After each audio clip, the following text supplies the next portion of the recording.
fight fans, James Smith from In This Corner for Fight Now TV at the MGM Grand in Las Vegas, awaiting the moment. Mayweather and Maidana on Showtime pay-per-view. Before those two combatants step inside this ring here at the MGM Grand, a stacked undercard will take place featuring a plethora of Mayweather-promoted fighters and two superstars of the game. Amir Khan, as he steps up to the welterweight division, he faces dangerous Collazo, and Adrien Broner, coming off that loss to Marcos Maidana, the first of his career, he takes on Carlos Molina. Let's talk about, before this fight, the back and forth Mayweather stuff. How did that affect you mentally, if at all? To be honest with you, it didn't really affect me because I was having a break as well. What did kind of upset me was that I took the fight. I didn't get the fight. I didn't take the fight ahead with Alexander for the IBF World Title at the welterweight division. I think that would have been a great title win for me, and I would have been a world champion. So then maybe I would have gone into the mix with a stronger backing, having a world title as well against Floyd Mayweather. But to be honest with you, it didn't affect me. Maidana put a great performance on against Broner. So, I think it's a good job, that, Floyd just picked him. He thought Amir's last performance and Maidana's last performance. And who will make it easier for Floyd with the speed, explosiveness, power, and the good boxer, or will the come forward, flat-footed fighter like Maidana? Would that cause me problems? So I think he knew I'd cause him more problems, and he's gone with the easy option. I mean, Maidana's someone who I beat. But look, I wish them both all the best, and as soon as I kind of got the drift of it not being me, even though he did the voting thing on the internet, I won the voting thing on his official website. I thought, that was a bit silly, really. But look, it's not my turn, and it's not my time yet. So I'm just going to focus on who my next opponent is, and that's when the name was put to me, which was Collazo. And I said, look, I'll fight Collazo. He just had a great win against Victor Ortiz. He looked really impressive. So, I cannot look further and look past this fight because, it's a tough, difficult fight. This is not an easy fight for me. So I have to win this fight first for me to, be where I need to be. Plus, if I want the Mayweather fight, I can't afford to let this slip up happen. I need to win this fight. We followed your career from the embryonic stages since you've come over to the States, had different trainers, and what's Virgil brought to your game? Virgil is a great technician. He tells you he tells you great things to do.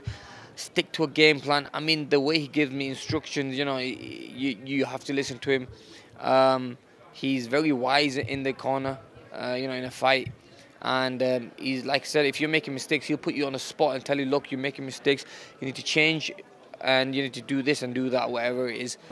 The main thing people really should understand is what you have is a phenomenal athlete who really got as far as he got on his athletic ability without the real knowledge and IQ of boxing, why he was doing something. He just did it.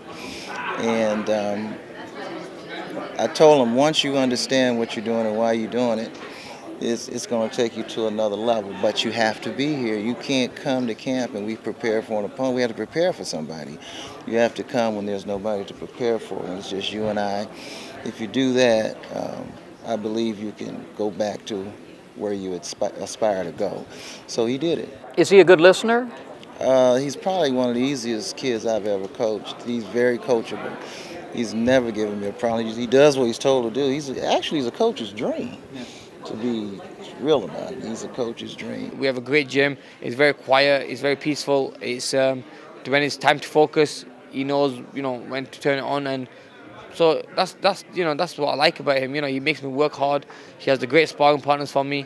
He does the mitts with me, and he's brought a lot to the table. Plus, he improved on my defensive side of boxing, not jumping in with my chin up in the air, getting caught with silly shots. The last two fights, we didn't really have the chance to spend much time together because we only spent 8 weeks for the fight camp together for both of the fights against Molina and also Diaz. But this was the first time I've spent over 8 months with Virgil in the gym, working on a strategy, working on how to improve my style. So I definitely believe that you'll see a different Amir Khan going into this fight. I always tell him, I said, you know, and even though he's a little dude, I said, just sometimes if you get hit, think Lennox Lewis, grab and hold on. I mean, there's nothing wrong with doing that. Exactly. I'm in a total agreement with you. One of the strengths he does have when he does get hit, he has great recuperative powers, and I don't think anybody can dispute that. You know, you have your critics, and then you have people who really understand boxing and pay attention to it and watch.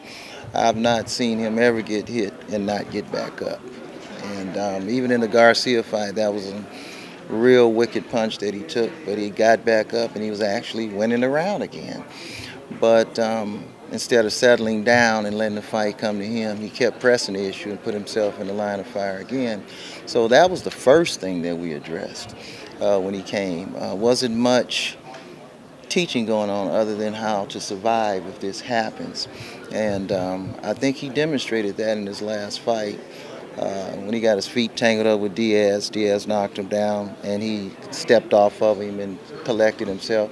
And even in the 10th round, when he was hurt, he kept him at bay and recuperated and came back and boxed beautiful. So that was a very good learning curve for him. And Collazo as your opponent, talk about your prediction on the fight. Save the prediction for the end. What's your game plan against him? He's coming off, like you said, a big win. Collazo's a great fighter. You know, he's a good boxer, southpaw, very awkward.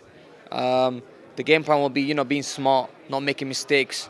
You know, I'm going into a new weight division, which is going to be a little bit tougher. These guys are going to take more shots. They're going to hit harder as well. So I have to be very smart in there. I think if I stick to my skills and my movement and my boxing, we can definitely get the win. It's not going to be easy, but we'll get the win. And I think look, I train for the fight to go the whole distance. I'm not going to try going in there knocking him out because that's a mistake I made before.